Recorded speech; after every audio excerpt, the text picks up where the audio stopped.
তো দর্শক বন্ধুরা, আজকে আবার নিয়ে এসেছি বহুদিন পর একটা চাষের ভিডিও, যেখানে আমরা দেখতে পাচ্ছি এখন 9টা বাজছে, তবুও এই এত ঘন কুয়াশায় কি পরিস্থিতি হয়েছে আলু গাছে সেটাই তোমাদের জানাবো। আমার জমিতে আমি তোমাদেরকে জানাচ্ছি, এবং এই পরিস্থিতিতে কি ওষুধ ব্যবহার করলে কি সুবিধা হবে সেটাও জানাবো। যদিও আলু গাছের বয়স এখন 2 মাস পেরিয়ে গেছে।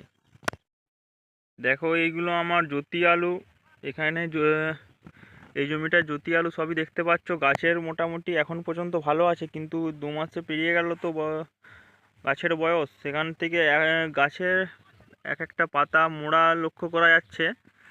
গাছে এই পর্যায়ে এই অবস্থা যদি থাকে, আমরা কি ওষুধ দিলে ভালো হবে? এই অবস্থায় থাকলে যদি এমন ঘন কুয়াশা দেয়, কুয়াশাতে এই সময় আমরা ম্যানকোজেবের সাথে ইনফিনিটো ব্যবহার করতে পারি 50 ml করে, যেটা সবচেয়ে আমার কাছে মনে হয় খরচ কম।